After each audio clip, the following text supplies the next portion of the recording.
This year as a law student, I managed to get my highest grades yet, while also being involved in 3 different clubs and societies and working 2 jobs. Over the years, I've worked very hard at creating the perfect study routine. Maybe it's not perfect yet, but I still think it's very amazing for me and it works for my schedule. And I want to share with you guys how you can do the same today. So, as we can see here on screen, we've got number 1. There's actually, I think, 5 steps in this, 5 big steps which you need to end up getting an amazing study routine. Sorry if you can hear drilling in the background or something. That goes on 24/7. Even when I'm sleeping, it's so annoying. But anyway, number 1 here, as you can see on screen, where are you going to organize your routine on? You need to have a routine and you need to organize it on somewhere. Where you organize it on doesn't really matter. For me personally, I organize my study routine on my phone, on Apple Reminders. I just block out, all the different events I have. If it's say work at this time, I'll put it on there. If it's, I've got an event for my club or something, we got a meeting or we got an event in the city or something, at maybe a law firm or something like that. Because I'm in the law society for one of my clubs I'm in. I'll put that on there. Or if it's at, one of those big kind of consulting firms, because I'm also in a consulting club, I'll put that on there. So yeah, just block out everything on whatever you're using your routine on. Again, like I said, I use Apple Reminders. I know a lot of people use something like Google Calendar, and again, by all means, whatever works for you, if that's what you want to use, again, perfectly fine. I also tend to use the sticky notes on my desktop, on my laptop. I'll just put, say 8 a.m. to 1 p.m. today study, and then, at night I've got the event in the city or something like that. In the afternoon session, I've got, going to the gym or something, just exercising at home, whatever it may be. And like that, it just really organizes everything really well. I know what I've got to do at what certain time, and I can just go and get it done. There's no fretting, being like, when am I going to get this assignment done? It's due in 5 days. I know I'm doing my study in the morning, and then I've got all this stuff on later in the day. So it's nice, clear, and simple. Number 2, so you want to put into your schedule every single event you have. So obviously, this relates back to number 1, because from number 1, you want to lay out your whole routine on whatever app you're using, whether it be Apple Reminders, Google Calendar, or just putting it down, say, on your notes app like I do on my laptop. You want to make sure you put in everything, spare no details. Usually for uni students, it's really 3 main things I find, which is say like work, your actual job, say your part-time job, casual job, whatever you're working, and then, actually going to uni, and as well as studying. Those are the 3 main things you do, as well as, other things like, exercising, meeting up with friends and everything like that. So yeah, and whatever else you do in life. So you want to make sure that you're writing everything in there. You want to spare nothing, and you want to make sure everything is blocked out. So when something does come up last minute, you can try to find and fit something in there. You don't have to be like, oh wait, did I have something else on, which I can't remember necessarily if I did, because I didn't write it into my calendar when I should have. It just makes things a lot easier if you've already got everything blocked in there, because again, some things do just come up last minute and you can't really get out of them, so you'll lose that time in your day. But at least if you know that you've got everything in there, then you can reschedule it to later on, compared to if you don't have everything organized. That's going to be a lot more difficult. Okay, so this next tip is number 3, and it's combine as much traveling as you can into one day or into as little days as possible. So I haven't really heard people say this tip before, but it's something which I found a lot from personal experience. And it's really just because you want to make sure if you're leaving the house, be outside for as long as you need to get as many things done, rather than do something, say, you leave the house on Monday once, and then you have to leave the house on Tuesday, Wednesday, Thursday, Friday. If you can combine all of those into just Monday and Tuesday, then do that. It makes things a lot easier, and it'll mean that your brain's just not as tired when, you do end up coming home every day from being outside. Because I don't know about you, but say for me, I know when I come home from anywhere being outside, I just feel mentally drained. Like no matter what I've done, even if I've, just been out with friends or something like that, and it was really fun or everything, or I was just exercising and I come back home, it's just mentally draining, changing location. It's just something we have in our brains and our bodies for some reason. Like I know yesterday, say, I was out at work. My work's not even that far. It's only like 15 minutes away. And I was there from 9 a.m. to 2 p.m. And I came back here and I just felt like so depleted energy-wise. I had to sit on the couch and watch YouTube and scroll on my Instagram for 2 hours. It was ridiculous. Because I usually never do it for that long. I'll scroll a little bit, but not for that long. Usually only maybe for Like, probably too long still, probably like 30-40 minutes, but that's only like once a day. But anyway, this was like for 2 hours. It was way too long. And yeah, it's just because traveling takes so much energy out of us. It's just something innately we have in us. And so yeah, like I said, if you can try to combine all your traveling into as little days as possible, that's where you're really going to benefit from. And I'll show you my timetable in a little bit, and I'll explain how I tried to do that for this past semester. Again, luckily I'm on holidays right now. We finished our exams about a month ago and everything, so I don't really have too much on right now because yeah, uni's finished, so I don't have to go there anymore for the next few months, and no more studying or anything. So yeah, just working kind of right now. So pretty chill, pretty light and everything.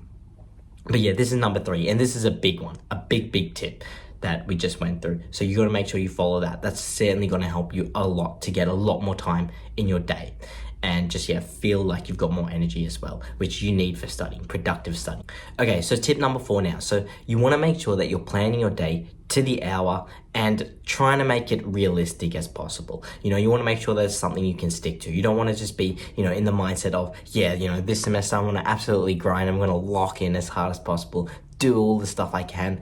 You know, you're saying that in week 1, and by week 3, you're never going to uni again or anything. Like, honestly, probably too many uni students are doing.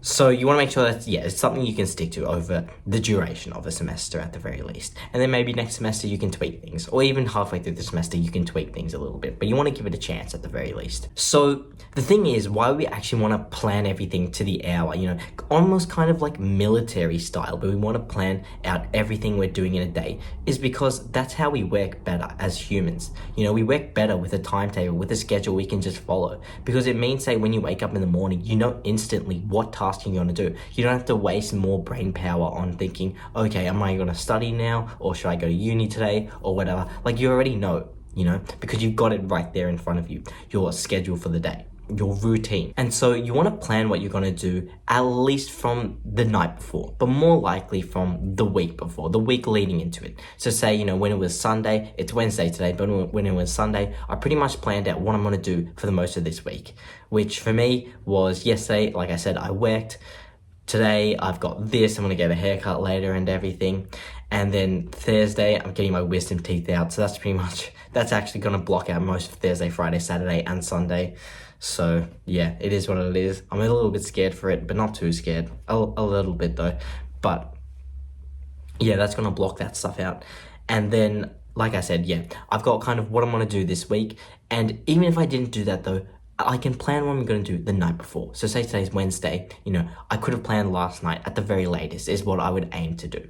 You know, if you're planning the night before, it's not too bad. So, you know, better late than never at the end of the day. But you want to make sure leading into the day, you got a plan. Like, I didn't want to wake up today and just be like, oh, what am I going to do? Because then, you know, everything that I've got to do today, like, I would probably never get a haircut because, like, I would just procrastinate it. I kind of procrastinated it last week because I'm always nervous about getting haircuts because it's like, I don't want them to mess up my hair and then it looks like that for the next, like, 3 months or something like that, you know? So anyway, I put it in the diary today, not the diary, I put it on my laptop today and Apple reminders, and so I'm going to do that at like 11 a.m. It's like 9:30 now. Anyway, so that's what you got to do. And yeah, it just really helps you. It really helps your mental state if you've got a clear plan to follow. And yeah, this is really because when the decision is already made for us, it's, like I said, just easy to follow. This really comes from kind of school and everything like that. When, you know, say we were at school, we had 9 a.m. to 3:30 p.m. blocked out. You know, our teachers went and made our timetable for us, so we were able to follow it. So, like, we've been doing that for years, for like over 10 years. We've been able to follow a timetable. So why not bring it into your personal life? Like, it worked there, you know, we were able to go straight from one class to the next class without scrolling on our phone for 15 minutes in between. You know, it worked there. So it also works here. But again, the tough thing is you've got to actually have a timetable set out. If you don't have that, then you just kind of get lost into it. So that's a really big part of having a good routine. And then the last tip I've got here is tip number 5, and it's about habit building. So it's trying to do the same things around the same time every day. And so with habit building, the really important thing is you want to make sure, like I said, you're doing the same things relatively at the same time every day. And again, you'll see when I show you guys my timetable for the week, you know, for say a generic week during the semester that I had, how I went about setting it up and how it can look for you, very similar. Say you're doing study, if you're doing study in the morning, try to do it as many mornings in the week as you can. You don't want to start your studying at one day in the week at 8 a.m.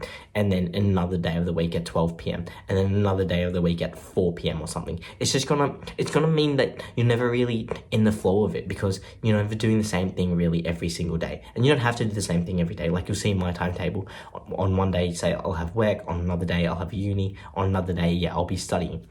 But as long as I know, like when I'm at home in the morning, it's pretty much going to mean that I'm studying, and again, you'll see this when I bring up my timetable.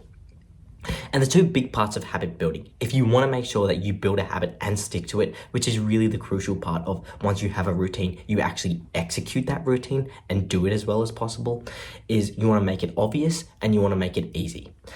So making it obvious, say for studying, because again, studying is probably something which a lot of students do procrastinate, like myself sometimes, but I've obviously gotten a lot better with that over the course of the last few years, and certainly this year, definitely. So for something like studying, again, I've got my bed behind me there, and I just study here and I'm at my desk right now. And what I do is when I wake up in the morning, I just see that I've got my laptop here, I've got like my water bottle next to it, and I'll make sure the page that I'm on as soon as I log into my laptop is like the assignment that I'm doing, or the notes that I've got to read over. That task, that first task I've got to do in the morning, it's there, it's obvious. And I make it as easy as possible for me because it's very, very accessible. It's right on the screen. And another way where you can make it easy, which for something like studying is a bit difficult, because it's like, how can you make studying easier? At the end of the day, it is just say doing questions or reading notes or a textbook or something like that. A big part of it, and I don't want to go into too much detail of it this semester, or in this video rather, because it's just such a massive topic, and so I have done another video on it. But it's just about not eating before, you have a studying session, because that will actually help you concentrate more and concentrate harder. Because again, there's something called brain fog, which you may have heard of that term, but really brain fog refers to after you've had food, that kind of digesting process. Because think about like something like bread, your body has to turn bread after you eat it into carbohydrates. That's a serious process, it uses up a lot of energy. And so if you go have breakfast, you're having toast, and then you come back upstairs and you start studying, your body's doing this massive process of turning bread, wheat and everything, into carbohydrates, into energy. That's a massive process, and it's going to mean that your body is using a lot of its own energy for that, rather than being able to study and have clear kind of focus on your actual work. And so that's why I would advise probably not eating before you have a study session, immediately eating. I would usually like to wait at least around 2 to 3 hours. And that's why for me personally, I actually don't have breakfast in the morning. I usually just have 2 meals in the day, which is lunch and dinner. And again, those are obviously bigger meals than there would be because I don't have breakfast. So my calories are still like balanced out a bit and everything. But it's like, I've discovered like not having breakfast is honestly like a massive thing, because it means my brain is just really clear in the morning when I sit down at my desk and I'm doing whatever work task I need to do, study for uni. And so, like I've just mentioned a few times here, I want to show you guys, say, an actual routine that I had during the semester, pretty much for the most part. And so I want to show you guys how I applied everything that I was just talking about into this. So we'll just start off by going through every day. So as you can see, on Monday, we've got 9 a.m. to 2 p.m. I'll just go to work usually. So that will just be, me as a legal assistant, or my tutoring job. I've actually got a couple tutoring jobs, but I really enjoy them. One of them is just kind of one that was offered from my actual university's law society, kind of like to high achieving students.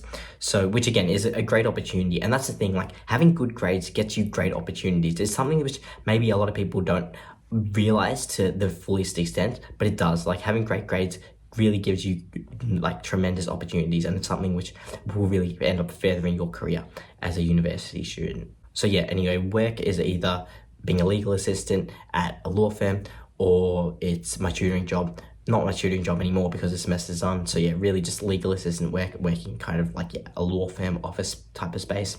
Then gym, I'll usually do that in the afternoonish, 3 p.m. to 5 p.m. And that's pretty much most days here, as you can see.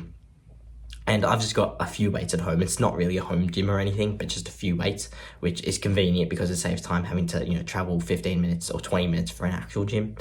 And then study 6 p.m. onwards, again, if needed. Like I said, I'm not in semester right now, I'm in holidays, but when I was, this is what I would do. And that's only if needed, because you'll see my big study sessions are in the morning on other days. And then say Tuesday, again, I would have say uni from 8 a.m. to 6 p.m. So quite a big block, that's more than even a 9 to 5 working day or anything. But it takes me like 40 minutes to get out to uni. So it's a bit of travel incorporated into that. And then say training, so when the football season was on, I'd have training say from 6:30 to 8:30. So I'd go straight from uni to training. Like I'd make sure that it wasn't something where I had to come back home and then go to training, because again, there's not really much point in that. Like if I was already out there, I could just stay in the uni library for an extra hour or something and then just go straight to training. And that means that I'll have other days in the week where I am at home, and so I won't be traveling as much, and I'll just be able to focus more on studying on those days. Like Wednesday, which as we can see here, I've got a big study block in the morning, 8 a.m. to 1 p.m, gym again 3 p.m. to 5 p.m, just at home, and then study 6 p.m. onwards if needed.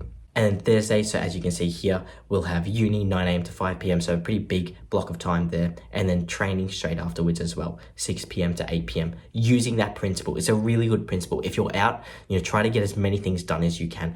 Don't come back home, having done one thing when you could have done multiple. I purposely made my timetable this semester, so I had, my uni on Tuesdays and Thursdays, and then I could go to training straight after it, because it meant on the other days, I didn't have to leave the house another time. It saved me a lot of time from more traveling and everything, because if I can just go from home to uni to training then to home again, it saves me the travel of going from home to uni to home to training to home. It saves like another trip there basically. And then say Friday, so again, more study in the morning, gym 3 p.m. to 5 p.m, again, just at home. And then say, meet up with friends from 7 p.m. onwards. That's just an example. Maybe on other days, I'll meet up with friends on a Sunday or Wednesday, who knows?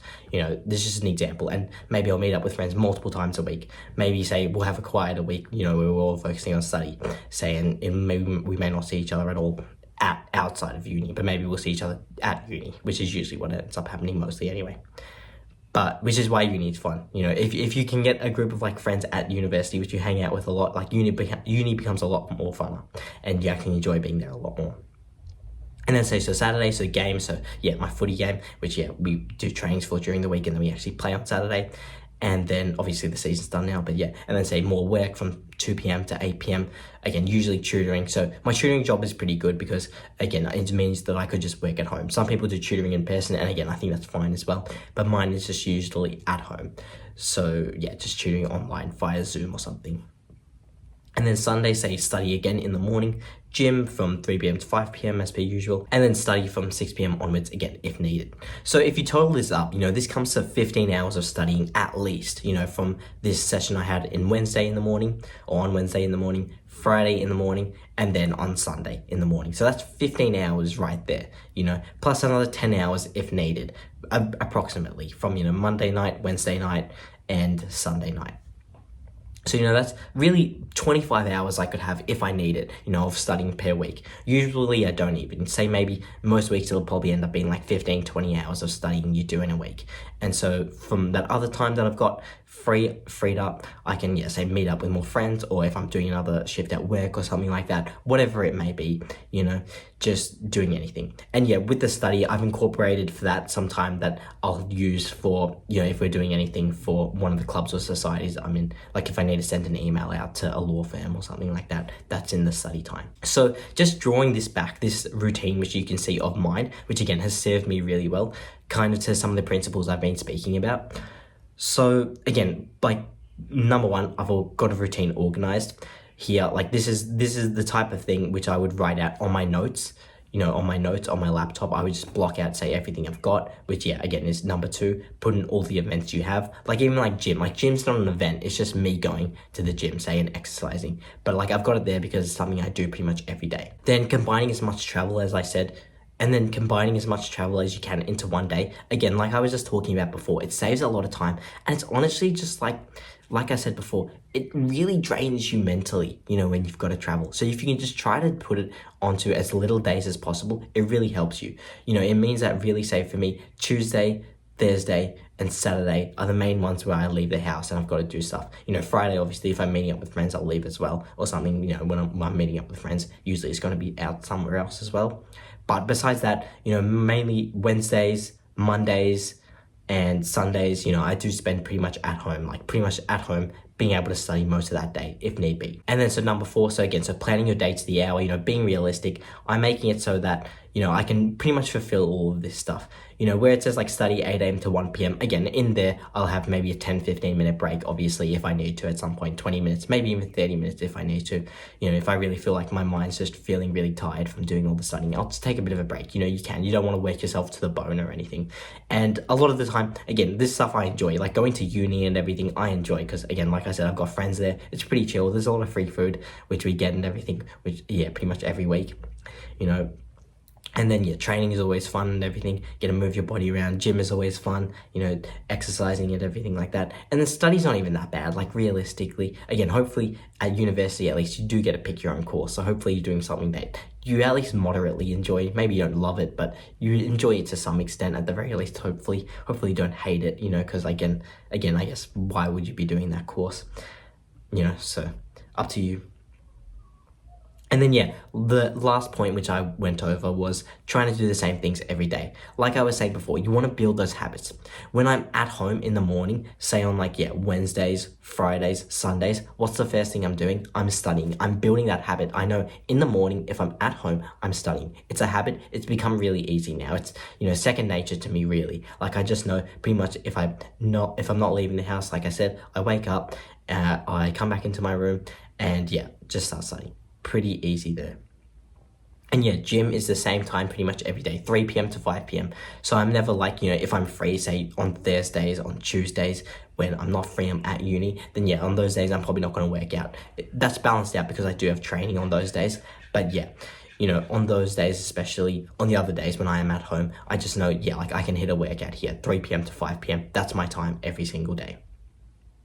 So pretty easy, that's how you kind of just make it second nature to you, and you can do these things repeatedly over and over and over again. And it makes things really convenient to end up doing. So that's my video on how to make an amazing study routine, get a lot of things done. You don't need to just have your uni life focus on only studying. You can join a bunch of clubs, do a bunch of other activities, even work still, earn some, side income and everything as a student, which is really, really good. So hopefully you guys have all enjoyed this video. And if you do want to check out the one which I did briefly mention before about how, eating definitely kind of gives you a bit more brain fog, doesn't really clear your mind, and makes it a bit tougher to study, then I would certainly advise checking out this video. Otherwise, again, thank you guys all so much for watching, and I will see you in the next one.